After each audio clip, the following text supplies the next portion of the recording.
Hydrocarbons are compounds made up of only carbon and hydrogen. For example, butane is a hydrocarbon, but a similar compound called butanol is not, because it also contains an oxygen atom. Hydrocarbons can be classified into two main categories, aliphatic and aromatic. For now, let's focus on aliphatic hydrocarbons, and we'll cover aromatic hydrocarbons later. Aliphatic hydrocarbons are further divided into three types: alkanes, alkenes, and alkynes. The simplest group of hydrocarbons is called alkanes, and the smallest one is methane, which has one carbon atom connected to 4 hydrogen atoms because carbon always forms 4 bonds. Next is ethane and propane. If you look at these compounds, you will notice they increase by 1 carbon and 2 hydrogens each time, but they are otherwise quite similar. We call groups of compounds like this a homologous series, which means they have similar properties and react in similar ways. For alkanes, the general formula is CnH2n plus 2. This might look tricky, but it just means that if a compound has n carbon atoms, it will have 2 times n plus 2 hydrogen atoms. For example, if we have propane, which has 3 carbon atoms, we can calculate its hydrogen count as 2 times 3 plus 2, giving it 8 hydrogens. This formula helps us to figure out the molecular formula of larger alkanes too. Take octane, for instance, which has 8 carbon atoms. Using the formula, we calculate it will have 18 hydrogens. One important thing to note is that alkanes are saturated compounds, meaning every carbon atom forms 4 single bonds. There are no double bonds. If we change one of the single bonds in propane to a double bond, the carbons involved would lose a hydrogen, and the compound would no longer be an alkane and will be changed to alkene. So I think it's a good time to explain alkenes now. Alkenes are another important group of hydrocarbons, but they differ from alkanes in a significant way. They contain at least one carbon-to-carbon double bond. The presence of double bond is responsible for making them unsaturated hydrocarbons. The simplest alkene is ethene, which has 2 carbon atoms connected by a double bond, and each carbon is also bonded to 2 hydrogen atoms. Moving up the series, we have propene. It consists of 3 carbon atoms, but only 2 of them are connected by a double bond, while the third carbon forms single bonds. If you look at the number of hydrogens in each molecule, you will notice that alkenes have fewer hydrogens than alkanes with the same number of carbons. This is because the double bond replaces 2 single bonds. Like alkanes, alkenes also form a homologous series, meaning they share similar chemical properties and can be described by a general formula. For alkenes, the formula is CnH2n. This is simpler than the formula for alkanes because the presence of the double bond reduces the hydrogen count. Let's use propene as an example. With 3 carbon atoms, the formula tells us it should have 2 times 3 hydrogens, giving us 6 hydrogens. This pattern holds true as you go up the series. It's also crucial to note that because of the double bond, alkenes are much more reactive than alkanes. This reactivity allows them to undergo a wide range of chemical reactions that are not possible for alkanes, such as addition reactions, where atoms or groups of atoms can add across the double bond. This property of alkenes plays a major role in industrial processes, such as the production of plastics like polyethylene.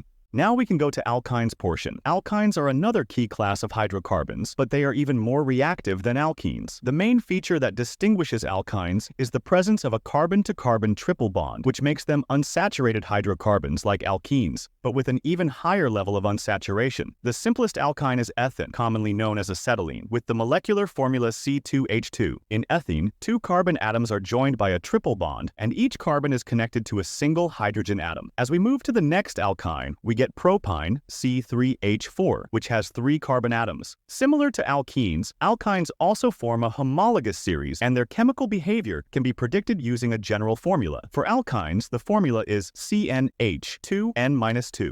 This means that alkynes have even fewer hydrogen atoms compared to alkanes and alkenes due to the presence of the triple bond. For instance, with propyne, if we apply the formula, we can calculate that it should have 2 times 3 minus 2 hydrogens, giving us 4 hydrogens, C3H4. The next member of the alkyne series, butyne, follows the same rule, resulting in C4H6. The triple bond in alkynes is the key reason for their high reactivity. It makes them much more chemically versatile compared to alkanes and alkenes. Alkynes can participate in a variety of reactions, including addition reactions, much like alkenes. But because of the triple bond, these reactions often occur in 2 steps. First, breaking the triple bond down to a double bond, and then further to a single bond. One of the most important alkynes, ethane, is widely used in industrial industrial applications, particularly in welding. Now, let's move towards aromatic hydrocarbons. They are quite different from aliphatic hydrocarbons. Actually, those cyclic compounds that contain at least one benzene ring in their structure are called aromatic hydrocarbons. Benzene is a compound made up of 6 carbon and hydrogen having cyclic hexagonal structure with 3 alternate single and double bonds. There are 2 main types of aromatic hydrocarbons: monocyclic and polycyclic aromatic hydrocarbons. Monocyclic aromatic hydrocarbons are those aromatic compounds that contain only one benzene ring in their structure. The most common example is benzene, a 6-carbon ring with alternating single and double bonds. In monocyclic compounds like benzene, the ring structure is highly stable due to the resonance, where electrons are delocalized across the ring. Their unique electron arrangement gives them chemical stability and specific reactivity patterns. These compounds tend to undergo substitution reactions, where an atom or group is replaced, but the aromatic ring remains intact. Some other examples are phenol, toluene, and aniline. But polycyclic aromatic hydrocarbons are those compounds consisting of 2 or more interconnected aromatic rings. For example, naphthalene and anthracene. In this case, the rings share carbon atoms, and the resonance extends over multiple rings, making these compounds even more stable. Polycyclic aromatic hydrocarbons are more complex and have multiple rings fused together. They are commonly found in substances like coal tar and are byproducts of incomplete combustion due to their larger structure. They have more varied chemical behavior and are used in industries for producing dyes, plastics, and other materials.